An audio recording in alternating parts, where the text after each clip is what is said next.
आप कितने भी अच्छे कर्म कर लो, लेकिन समाज आपके बुरे कार्यों को ही सदैव याद रखता है। इसलिए लोग क्या कहेंगे यह सोचने से बेहतर है कि आप अपना कर्म करें। जन्म लेने वाले के लिए मृत्यु उसी प्रकार निश्चित है जितना कि मरने वाले के लिए जन्म लेना। इसलिए इस विषय पर शोक मनाना व्यर्थ है। गीता में कहा गया है, जो इंसान किसी की कमी को पूरी करता है वो सही अर्थों में महान होता है। तुम्हारे साथ जो हुआ वह अच्छा हुआ, जो हो रहा है वो भी अच्छा है, और जो होगा वो भी अच्छा होगा। गीता के अनुसार जिंदगी में हम कितने सही हैं और कितने गलत हैं यह केवल दो लोग जानते हैं, एक परमात्मा और दूसरी हमारी अंतरात्मा। जीवन का आनंद ना तो भूतकाल में है और ना भविष्य काल में, बल्कि जीवन तो बस वर्तमान को जीने में है। जब तक शरीर है तब तक कमजोरियां तो रहेगी ही, इसलिए कमजोरियों की चिंता छोड़ो और जो सही कर्म है उस पर अपना ध्यान लगा। अर्जुन, तुम भला क्यों रोते हो? तुमने जो खोया क्या वह तुमने पैदा किया था? आज जो तुम्हारा है वह कल किसी और का होगा, क्योंकि परिवर्तन ही संसार का नियम है। किसी का अच्छा ना कर सको तो बुरा भी मत करना, क्योंकि दुनिया कमजोर है लेकिन दुनिया बनाने वाला नहीं। यदि कोई व्यक्ति विश्वास के साथ इच्छित वस्तु को लेकर नित्य चिंतन करता है तो वह जो चाहे वह बन सकता है। सच्चा धर्म यह है कि जिन बातों को इंसान अपने लिए अच्छा नहीं समझता उन्हें दूसरों के लिए भी प्रयोग ना करें। कोई भी व्यक्ति अपने विश्वास से बनता है। वह जैसा विश्वास करता है उसी अनुरूप बन जाता है। मन अशांत है और उसे नियंत्रित करना कठिन है, लेकिन अभ्यास से इसे वश में किया जा सकता है। श्री कृष्ण कहते हैं, मेरे लिए समस्त प्राणी एक समान हैं। ना तो कोई मुझे अत्यधिक प्रिय है और ना ही कम, लेकिन जो मेरी भक्ति पूरे मन से करते हैं मैं सदैव आवश्यकता पड़ने पर उनके काम आता हूँ। मन की शांति से बढ़कर इस संसार में कोई भी संपत्ति नहीं है। जो मनुष्य फल की इच्छा का त्याग करके केवल कर्म पर ध्यान देता है वह अवश्य ही जीवन में सफल होता है। कोई भी इंसान जन्म से नहीं बल्कि अपने कर्मों से महान बनता है। अपना, पराया, छोटा, बड़ा इत्यादि को भूलकर यह जानो कि यह सब तुम्हारा है और तुम प्रति एक के हो। बिना फल की कामनाएं ही सच्चा कर्म है। ईश्वर चरण में हो समर्पण वही केवल धर्म है। जो व्यक्ति क्रोध करता है उसके मन में भ्रम पैदा होता है, जिससे उसका बौद्धिक तर्क नष्ट हो जाता है और तभी व्यक्ति का धीरे धीरे पतन होने लगता है। गीता में लिखा है, जब इंसान की जरूरत बदल जाती है तब इंसान के बात करने का तरीका बदल जाता है। इस संपूर्ण संसार में अब कीर्ति मृत्यु से भी अधिक खराब होती है। सदैव संदेह करने वाले व्यक्ति के लिए प्रसन्नता ना इस लोक में है ना ही कहीं और। जीवन में सफलता का ताला दो चाबियों से खुलता है, एक कठिन परिश्रम और दूसरा दृढ़ संकल्प। जो मन को नियंत्रित नहीं करते उनके लिए वह शत्रु के समान कार्य करता है। कठिन परिश्रम से बचने के लिए व्यक्ति को भाग्य और ईश्वर की इच्छा जैसे बहानों के बजाय चुनौतियों का सामना करना चाहिए। गीता में कहा गया है, कोई भी अपने कर्म से भाग नहीं सकता, कर्म का फल तो भुगतना ही पड़ता है। मनुष्य को अपने कर्मों के अच्छे और बुरे फल के विषय में सदैव सोचकर चिंताग्रस्त नहीं होना चाहिए। मनुष्य अपने विश्वास से निर्मित होता है। जैसा वह विश्वास करता है वैसा वह बन जाता है। जो मनुष्य प्रतिदिन खाने, सोने और आमोद प्रमोद के कार्यों में लिप्त रहता है वह नियमित तौर पर योगाभ्यास करके समस्त क्लेशों से छुटकारा पा सकता है। जब इंसान अपने काम में आनंद खोज लेते हैं तब वे पूर्णता प्राप्त करते हैं। श्रीमद् भागवत गीता का मुख्य उद्देश्य मानव कल्याण करना है। इसलिए प्रत्येक मनुष्य को सदैव मानव कल्याण की ओर अग्रसरित रहना चाहिए। माफ करना और शांत रहना सीखिए, ऐसी ताकत बन जाओगे कि पहाड़ भी रास्ता देंगे।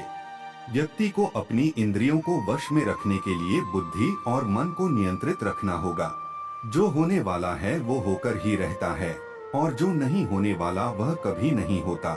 ऐसा निश्चय जिनकी बुद्धि में होता है उन्हें चिंता कभी नहीं सताती है। किसी भी व्यक्ति को ना तो समय से पहले और ना ही भाग्य से अधिक कुछ मिलता है, लेकिन उसे सदैव पाने के लिए प्रयत्नशील रहना चाहिए।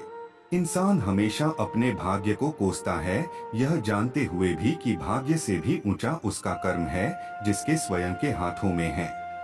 व्यक्ति को आत्मज्ञान के माध्यम से संदेह रूपी अज्ञानता को समाप्त करना चाहिए। मैं उन्हें ज्ञान देता हूँ जो सदा मुझसे जुड़े रहते हैं और जो मुझसे प्रेम करते हैं। सत्य कभी दावा नहीं करता कि मैं सत्य हूँ, लेकिन झूठ हमेशा दावा करता है कि सिर्फ मैं ही सत्य हूँ। परिवर्तन संसार का नियम है। समय के साथ संसार में हर चीज परिवर्तन के नियम का पालन करती है। श्री कृष्ण कहते हैं, हालांकि मैं भूत, भविष्य और वर्तमान काल के तीनों जीवों को जानता हूँ, लेकिन मुझे वास्तव में कोई नहीं जानता है। संयम, सदाचार, स्नेह एवं सेवा ये गुण सत्संग के बिना नहीं आते। मनुष्य जिस रूप में ईश्वर को याद करता है, ईश्वर भी उसे उसी रूप में दर्शन देते हैं। अपने कर्तव्य का पालन करना ही प्रकृति द्वारा निर्धारित किया हुआ हो, वह कोई पास नहीं है। सज्जन व्यक्तियों को सदैव अच्छा व्यवहार करना चाहिए, क्योंकि इन्हीं के पद चिन्हों पर सामान्य व्यक्ति अपने रास्ते चुनता है। बुद्धिमान को अपनी चेतना को एकजुट करना चाहिए और फल के लिए इच्छा छोड़ देनी चाहिए। मन अवश्य ही चंचल होता है, लेकिन उसे अभ्यास और वैराग्य के माध्यम से वश में लाया जा सकता है। इंद्रियों की दुनिया में कल्पना सुखों की प्रथम शुरुआत है और अंत भी जो दुख को जन्म देता है। इस संपूर्ण संसार में कोई भी व्यक्ति महान नहीं जन्मा होता है, बल्कि उसके कर्म उसे महान बनाते हैं। जीवन में कभी गुस्सा या क्रोध ना करे, यह आपके जीवन के ध्वंस कर देगा। हे पार्थ, मैंने और तुमने अपने कर्तव्यों को निभाने के लिए धरती पर कई अवतार लिए हैं, लेकिन मुझे याद है और तुम्हें नहीं। वासना, क्रोध और लालच नरक के 3 दरवाजे हैं। जो मनुष्य जिस देवता की विश्वास के साथ भक्ति करता है, मैं उस व्यक्ति की उसी देवता में दृढ़ता बढ़ा देता हूँ। सभी काम छोड़कर बस भगवान में पूर्ण रूप से समर्पित हो जाओ, मैं तुम्हें सभी पापों से मुक्त कर दूंगा। कर्म करो, फल की चिंता मत करो, भगवद गीता का सबसे बुद्धिमान संदेश है। आज हम केवल पैसे, बेहतर घर, कार और सुरक्षित भविष्य के लिए काम कर रहे हैं। हम इतने लक्ष्य चालित हैं कि हम सब कुछ परिणाम के बारे में सोचकर ही करते हैं। यह एक ऐसी चीज है जिससे हमें बचना चाहिए, केवल इसलिए कि यदि अपेक्षाएं पूरी नहीं होती हैं, तो दर्द अवश्यंभावी है। इसलिए काम करते रहें और बदले में कुछ भी उम्मीद न करें। जो व्यक्ति मैं और मेरा इत्यादि की भावना से मुक्त हो जाता है, उसे जीवन में शांति की प्राप्ति होती है। आत्मज्ञान की तलवार से काटकर अपने हृदय के अज्ञान के संदेह अलग कर दो। अनुशासित रहो, उठो और कार्य कर।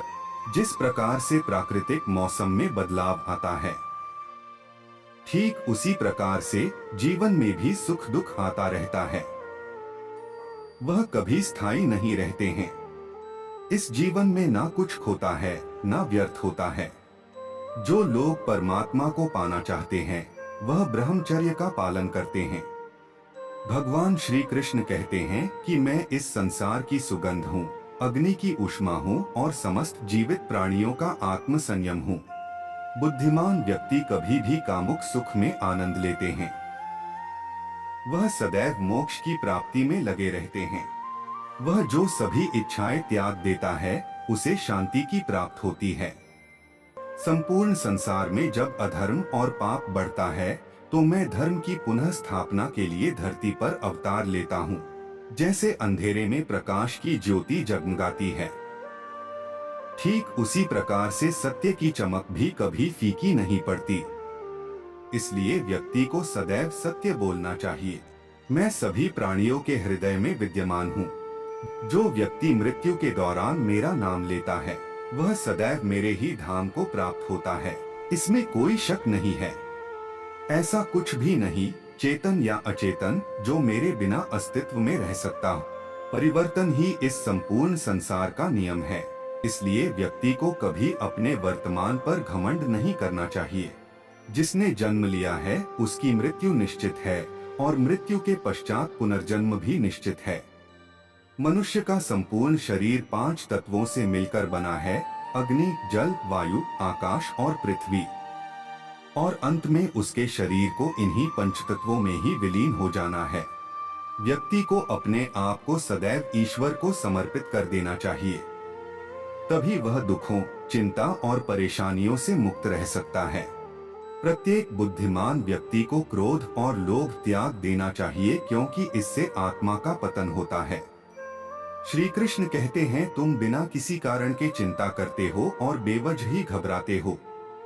तुम तो आत्मा हो, जिसे ना तो कोई मार सकता है और ना ही जला सकता है। यही जीवन की सच्चाई है, जिसे प्रत्येक व्यक्ति को जानना चाहिए। न तो यह शरीर तुम्हारा है और न ही तुम इस शरीर के मालिक हो। यह शरीर 5 तत्वों से बना है, आग, जल, वायु, पृथ्वी और आकाश। एक दिन यह शरीर इन्हीं 5 तत्वों में विलीन हो जाएगा।